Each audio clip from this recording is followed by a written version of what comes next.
Am I audible to you all? I hope I am audible. So, for the latecomers, good morning once again. And the things that we have seen yesterday, I have just repeated up to this. I have uh, thrown a focus on those things. So the strange person, strange bearded man was looking towards the king, and the king was looking to him.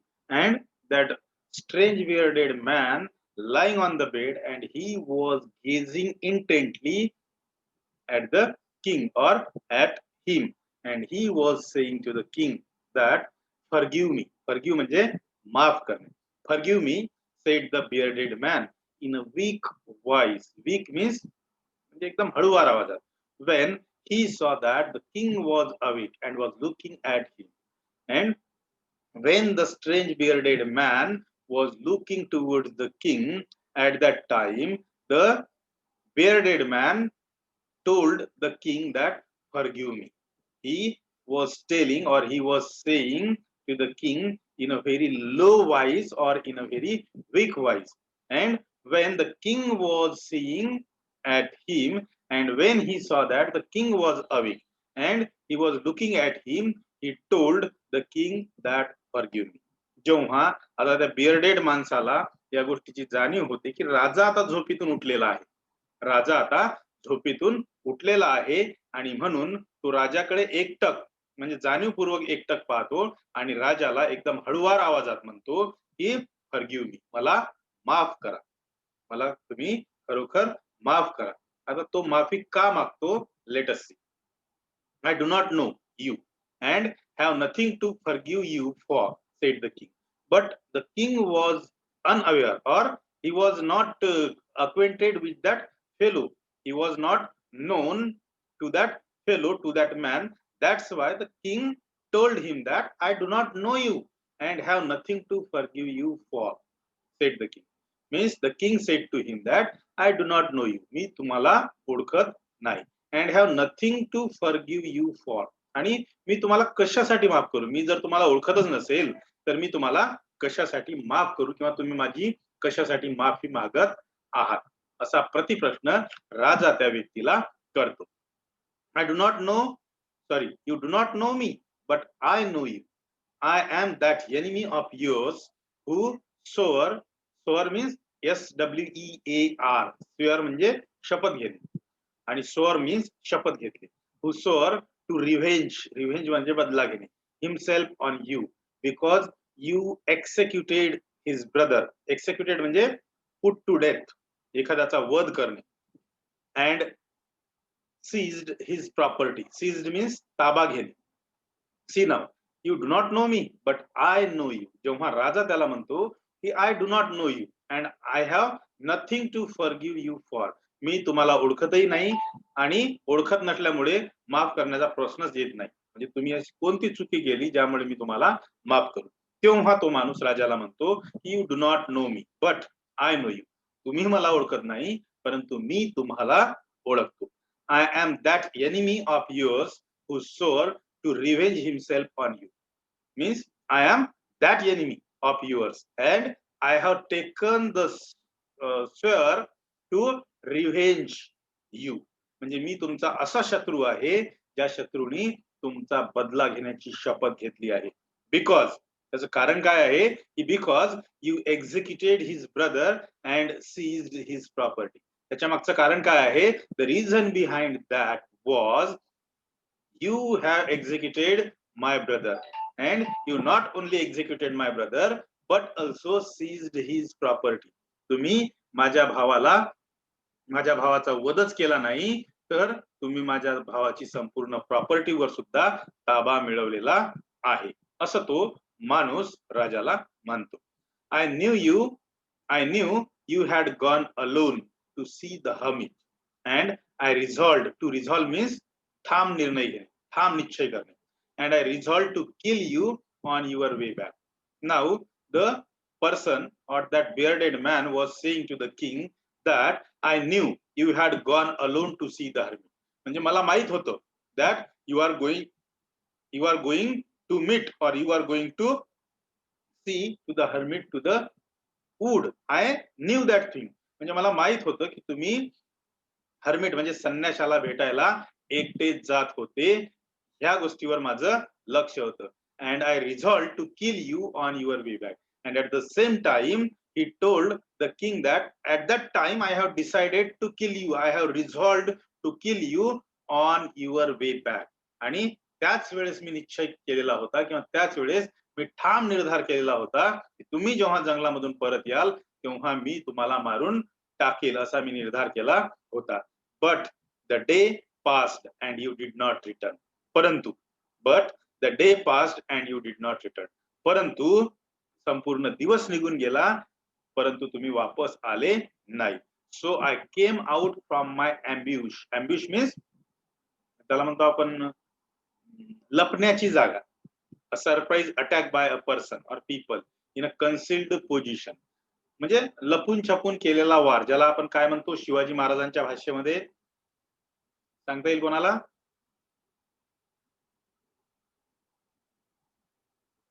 ते attack करत असत आणि आजच्या भाषेमध्ये सांगायचं झालं surgical attack, surgical strike, isn't it. मग तो माणूस पुढे म्हणतो की so I came out from my ambush. म्हणजे मी जिथं लपलेलो होतो तिथून मी बाहेर आलो. कशासाठी? तर तो पुढे सांगतो मी जिथं लपलेलो होतो तिथून मी बाहेर आलो टू फाइंड यू. तुम्हाला शोधायला मी बाहेर आलो. And came upon your bodyguard and they recognized me and wounded me. But when I was founding you at that time I came upon your bodyguard. परंतु जेव्हा मी तुम्हाला शोधत होतो तेव्हा माझं इतरांकडे लक्ष नव्हतं आणि धावत पडत जेव्हा मी बाहेर आलो त्या माझ्या छावणीतून तेव्हा मात्र छावणीतून म्हणा किंवा लपलेल्या जागीतून तेव्हा मात्र मी सरळ तुमच्या बॉडीगार्डच्या अंगावर आलो. मला माहितच नव्हतं तुमचा बॉडीगार्ड इथं आहे. अँड दे रिकॉग्नाइज्ड मी आणि तुमच्या बॉडीगार्ड्सनी मग मला ओळखलं. And wounded me. आणि जसं as soon as they recognised me they just wounded. जसं त्यांनी मला ओळखलं तसं त्यांनी मला जखमी केलं. I escaped from them. To escape म्हणजे त्यापासून सुटका करणे. I escaped from them, but should have bled to death had you not dressed my wound. परंतु पुढे तो मनुष्य म्हणतो की I escaped from them. मी माझी सुटका तुमच्या बॉडीगार्ड्स पासून केली. I escaped from them, but should have bled to death had you not dressed my wound. परंतु they have injured me, and if you had not dressed my wound, if you had not dressed my wound, then I should have been dead. जर तुम्ही माझी जखमीला dressing केली नसती, जर तुम्ही माझी देखभाल केली नसती तर निश्चितपणे माझा मृत्यू अटळ असता किंवा मी मरण पावलो असतो. I wished to kill you and you have saved my life. आता तो मनुष्य पुढे म्हणतो की I wished to kill you and you have saved my life.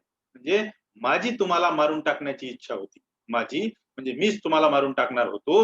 And you have saved my life means that is the coincident. मीच तुम्हाला मारून टाकणार होतो परंतु माझंच मरण जवळ आलेलं होतं आणि माझा जीव तुम्ही वाचवला. मराठीत एक म्हण आहे, ती म्हण अशी आहे की आपल्याच्यानी जर दुसऱ्याचं भलं होत नसेल तर करू नये परंतु वाईटही करू नये. जर आपल्याच्यानी दुसऱ्याचं भलं होत असेल तर नक्की करावं आणि होतच नसेल किंवा आपली करायचीच इच्छा नसेल तर दुसऱ्याचं भलंही करू नये परंतु सोबतच वाईटही करू नये. त्याचं उत्तम उदाहरण म्हणजे हे आहे. हे म्हणजे असं आहे की तो माणूस म्हणतो की I am the enemy of yours and I wish to kill you and you have saved my life. म्हणजे मी तुमचा शत्रू आहे, मला तुम्हाला आज मारायचं होतं परंतु माझ्यावरच ती वेळ आलेली आहे की माझा जीव तुम्ही आज वाचवलेला आहे. आणि जर तुम्ही ड्रेसिंग वगैरे केलं नसतं तर निश्चितपणे मी मरण पावलो असतो. Now if I live and if you wish it, I will serve you as your most faithful slave. Faithful म्हणजे विश्वासू, slave म्हणजे गुलाम आणि serve SERVE serve म्हणजे सेवा करणे.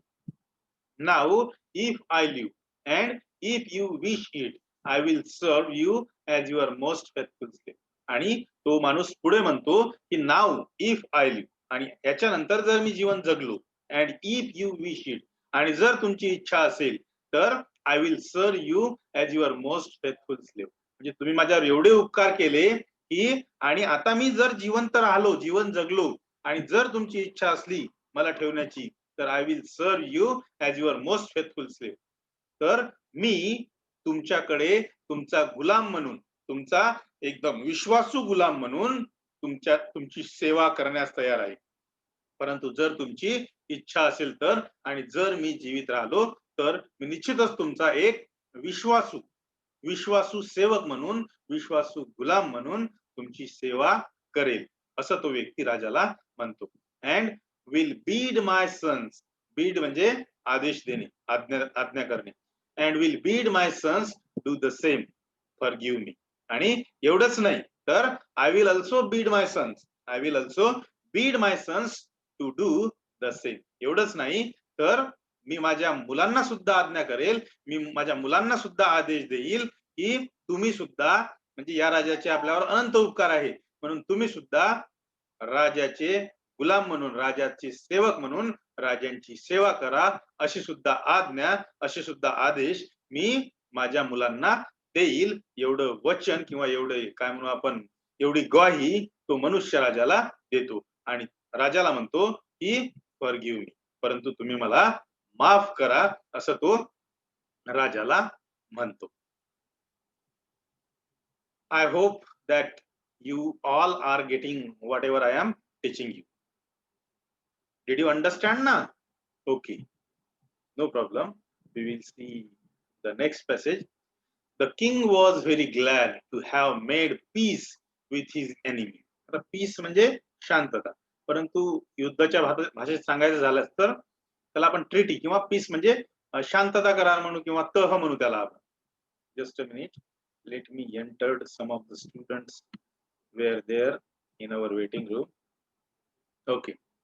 The king was very glad to have made peace with his enemy so easily and to gain means मिळवणे, him for a friend, and he not only forgave him but forgive, but said he would send his servants and his own physician to attend him and promised to restore his property. See now, see what is love or what is peace. म्हणजे शांतता काय असते, किंवा जेव्हा आपण दुसऱ्याचं भलं करायला जातो, जर आपल्या डोक्यात जरी भलं, समोरच्याचं भलं करायचा विचार असला तर दुसरा व्यक्ती, जो समोरचा व्यक्ती असतो आपला, तो खूप काही भलं करून जातो. आपल्याही पेक्षा जास्त विचार तो आपल्याबद्दल करत असतो. फक्त आपली भावना दुसऱ्याबद्दल चांगली असायला पाहिजे. म्हणजे आपला दुश्मन जरी असेल तर त्याचं वाईट करण्याचा विचारही आपण स्वप्नात सुद्धा बघू नये. कारण की असं म्हणतात, आपण जर दुसऱ्यासाठी खड्डा खोदत असू तर त्या खड्ड्यात जाऊन आपल्यालाच पडायचं काम पडते. बरोबर आहे ना?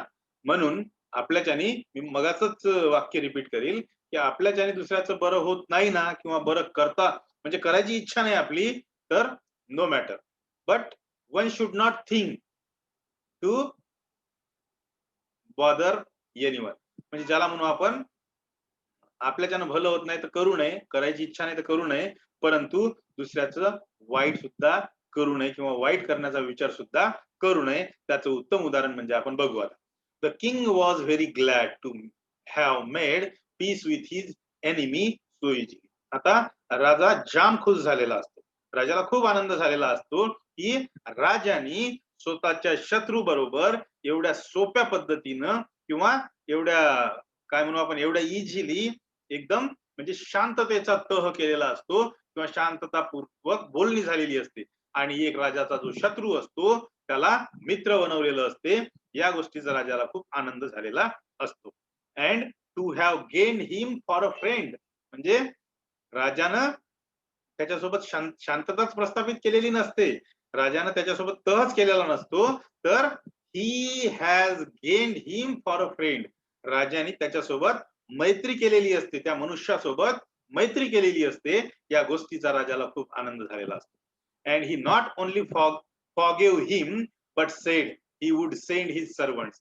आणि राजानी and the king not only forgive him, राजाने फक्त त्याला माफच केलेलं नसते, राजाने त्याला फक्त माफच केलेलं नसते, परंतु राजा पुढे म्हणतो बघा, but said he would send his servants and his own physician to attend him. But the king told him that he would send his servants and his own physician to attend him. म्हणजे तो आता त्या मनुष्याची काळजी घ्यायला, त्या मनुष्याची जखमेची काळजी घ्यायला राजा स्वतःचे नोकर चाकवर पाठवेल. एवढंच नाही तर स्वतःचा जो डॉक्टर असते राजाचा, राजाची देखभाल करणारा डॉक्टर, त्या डॉक्टरला सुद्धा आता त्या माणसाला अटेंड करायला, म्हणजेच त्या माणसाची काळजी घ्यायला राजा पाठवायला तयार झालेला असतो. आणि हे केवळ आणि केवळ शांततेचं पालन केल्यामुळे, किंवा ज्याला आपण म्हणू प्रेमाने वागल्यामुळे. आणि प्रेमाची गोष्ट आपल्याला माहित आहे की आपण जर प्रेमाने बोललो तर दुसरे जे ज्यांच्याकडून आपल्याला काम करून घ्यायचं असेल ते काहीही करायला मागे पुढे पाहत नाही.